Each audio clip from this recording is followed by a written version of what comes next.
26 जून को गिर जाएगी मोदी सरकार, इंडिया गठबंधन की रणनीति तैयार। संसद में मोदी सरकार का शक्ति परीक्षण बिखरता दिख रहा है। मोदी के लिए सत्ता में बने रहना दिखाई दे रहा है मुश्किल।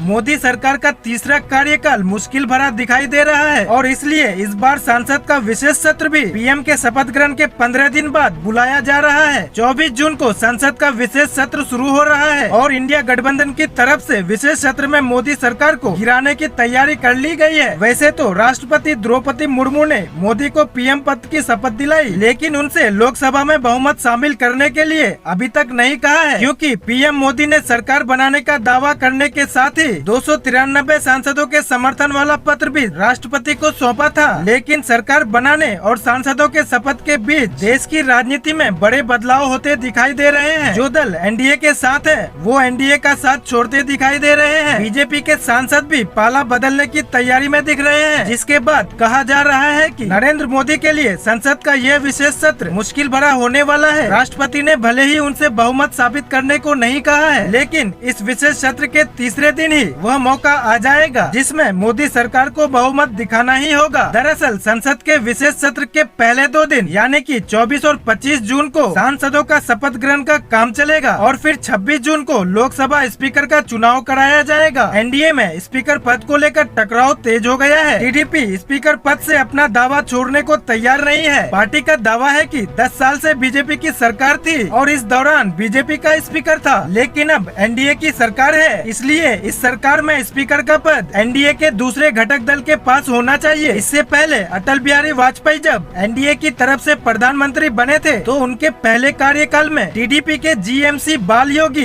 लोकसभा स्पीकर थे। दूसरे कार्यकाल में भी टीडीपी के बाल योगी को ही स्पीकर बनाया गया था। पहले 3 साल वो लोकसभा स्पीकर रहे, लेकिन एक हेलीकॉप्टर हादसे में उनकी जान चली गई, जिसके बाद लोकसभा स्पीकर का पद बीजेपी के दूसरे सहयोगी शिवसेना के पास आ गया था और शिवसेना के मनोहर जोशी को लोकसभा स्पीकर का पद मिला था। यानी एनडीए की सरकार जब बनी तो यह पद सहयोगी दल के पास था, लेकिन इस बार बीजेपी लोकसभा स्पीकर के पद से दावा छोड़ने को तैयार नहीं, जिसके बाद से ही एनडीए में घमासान मचा हुआ है। बीजेपी स्पीकर पद पर अपना उम्मीदवार देने की तैयारी में है तो टीडीपी भी पीछे हटती नहीं दिख रही है। इस बीच इंडिया गठबंधन की तरफ से संकेत मिल रही है कि वह चुनाव में टीडीपी का समर्थन करेगी। अगर टीडीपी अपना उम्मीदवार उतारेगी तो इंडिया गठबंधन अपना उम्मीदवार नहीं देगी। टीडीपी के समर्थन में जेडीयू और शिवसेना भी आते दिखाई दे रहे हैं। इन तीनों ही दलों के पास 33 सांसद हैं। इंडिया गठबंधन के सांसदों की संख्या भी अब 240 हो चुकी है। ऐसे में बीजेपी के स्पीकर उम्मीदवार की हार तय मानी जा रही है और ऐसे में अगर बीजेपी ने स्पीकर पद को लेकर एनडीए में मचे टकराव का समाधान नहीं किया तो 26 जून को ही मोदी सरकार गिर सकती है। वैसे इंडिया गठबंधन की तरफ से